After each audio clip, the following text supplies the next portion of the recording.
after your speech. Hans, the floor is yours. Thank you very much, Jan. And well, being called a prophet is always a very dangerous thing. But fortunately, I'm one of many, and everyone on this call saw this coming a long time ago. And Stevie was very active long time ago, understanding how deep the societal changes are that we will be faced with, and how deep the challenges that we are faced with. Thank you for inviting me to be at this opening of the summit today. We are just starting. This is going to, as Francesco just said, this is going to be a fundamental reshaping of our economies and societies. And we need to understand that all of us need to be part of a profound change. And as Francesco said, and I can't stress this enough, this is something humanity's gone through earlier, but never at this speed, never at this scale, and never with the risk of this becoming an existential challenge, because we need to learn to live within planetary boundaries, and we need to do it at an incredibly high speed. So any change is going to lead to poverty if we're not careful. Any change, by definition, as Francesco said, leads to winners and losers. Every industrial revolution so far has demonstrated this. Now, the big difference now is that we are in a position as global community to avoid the pitfalls of earlier industrial revolutions. We could make sure that we leave no one behind, but it will take a tremendous effort. And after 25 years, CSR Europe, and especially also Stevie in his role of mobilizing businesses, you are in an ideal position to keep mobilizing businesses, some of whom don't understand what's happening. Most do, if not all, and some, whilst understanding it, would rather not embrace it because they don't really see a position for themselves in this transformation. And I believe, like with citizens, individual citizens in society, also businesses should be helped to understand that there is a place for them in what's coming, that there are opportunities for them to transform themselves, to look for new roles, look for new opportunities. Now, we've always used the 17 Sustainable Development Goals as our compass, and that should stay the case. But we also know that today, it's the climate crisis, and to a lesser degree, but that will change soon, I'm afraid, the threatening ecocide that are determining the global agenda. And they are becoming a brand. And I don't mind this. I don't mind this at all. I think under this threatening crisis, there is a solution that depends on the SDGs. So I wouldn't see this as a competition, but rather as a reinforcing dynamic that we see now. Now, COP26 is only a couple of weeks away, and for a long time, it didn't look that good that we would be able to really have a couple of breakthroughs there. I'm quite encouraged by what I've seen in Milan at the pre-COP, but also in the last couple of weeks, the announcements of major players in the world's economy that they will go for carbon neutrality by the middle of the century. The announcements almost on a daily basis. What the Emirates did last week. Turkey ratifying the Paris Agreement is not a small thing. It's very important. Korea now announcing 40% reduction of emissions in an economy that's relatively young. That's quite bold and courageous. So I think Europe leading the way with climate neutrality in 2050 and a reduction of at least 55% of our greenhouse gas emissions as compared to 1990 by 2030, which is 8.5 years or a little more than 8 years away, is a huge ambition, but it can be done. It can be done. And I think we need to step up in several areas, especially, and that will concern most of you, especially stepping up our efforts to make the circular economy happen quicker, so that we make sure that the products we put on the market are sustainable, that we do protect biodiversity in our supply chains and production processes. We need to set targets to make sure that happens. And to foster a responsible and sustainable corporate behavior, we'll also need to look at corporate governance rules and due diligence along value chains. Voluntary actions such as yours have really made possible a change of mindset in the corporate world, which I think 2 decades ago would have been unimaginable. And you came up with it. And I really need to pay tribute to you for that. But if we want to truly change the way the economic system works and ensure a level playing field, this also needs to be reflected into rules, we need to provide long-term predictability. That's the government's task. We need to provide also the right frameworks within which good behavior is stimulated and frankly bad behavior is sanctioned.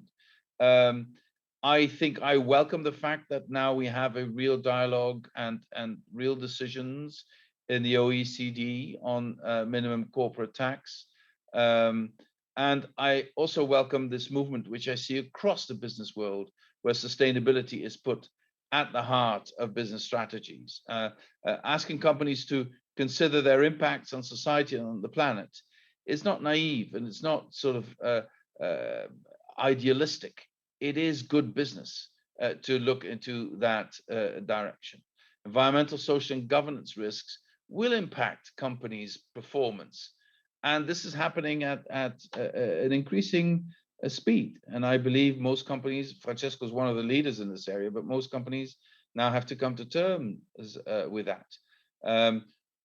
There are so many new opportunities, in renewable energy, in building renovation, in integrated infrastructures, in completely new transport systems and batteries and hydrogen, in digital, what we need to do on the level of space technology, circular applications. So moving towards a sustainable economic model enabled by digital and clean technologies will make Europe a full front runner globally.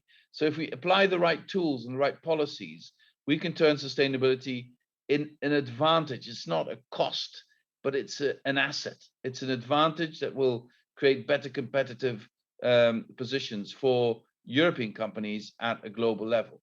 But I also want to underline the scale of the social challenges. Francesco said about it, and I know Stevie is always on about this, and he's absolutely right. The transition will affect everyone, but some regions will be more affected than others. I myself come from a former coal mining region. We did not in the Netherlands 50 years ago get the just transition right. There was transition. My region lost 75,000 jobs. There was also investment, but sadly, most of it not in my region.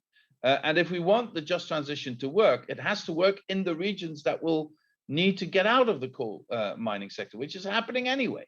But we can now invest in them. We can use their advantages, the strong infrastructure they have, the workforce that will be needed.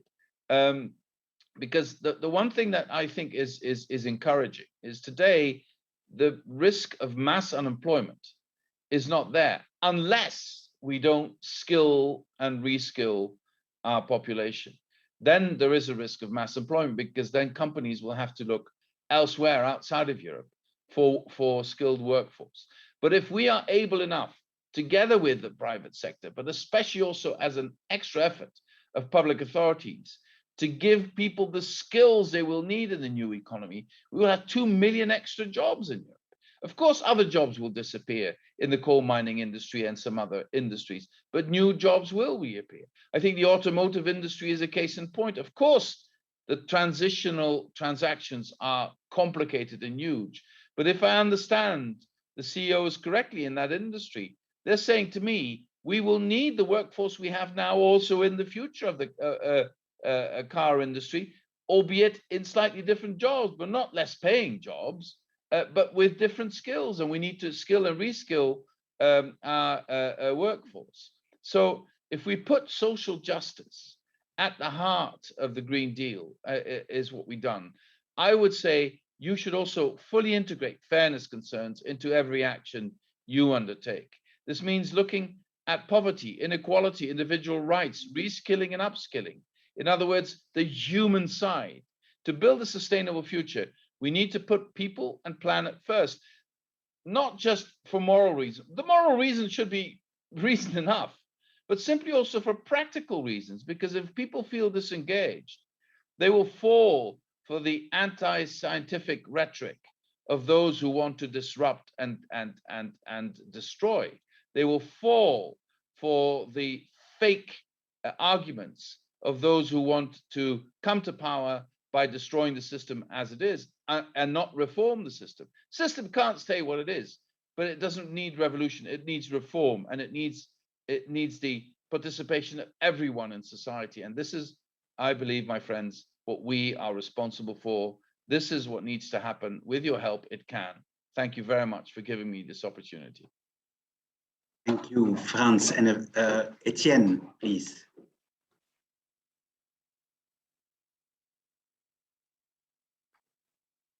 Frans is always just round the ball and indicating that what the risks are, what the opportunities are, and all the reasons for which we should not be scared.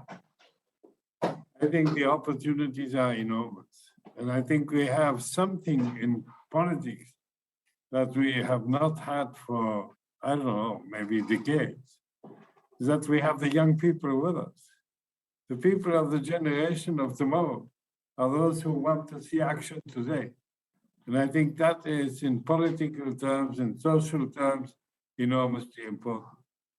And I think we have to accept that there will be winners and losers, but at the same time, we have to commit to help those who will suffer and not simply promote those who will win. And I think that is very much in your mind. And I think it is something that has to be monitored closely and something in which the accompanying measures have to be taken. The situation is not the same in the totality of the 27 countries of the Union. And we have to be able to diversify and to act where it is needed. And that, I think, is always complicated when one calls on solidarity, which means that not everybody will get the same advantages. But I think we can count on you, and we will certainly continue in our dialogue with business, and business understands that the risks are there, but the risks are unavoidable, and so the opportunities must be the name of the game.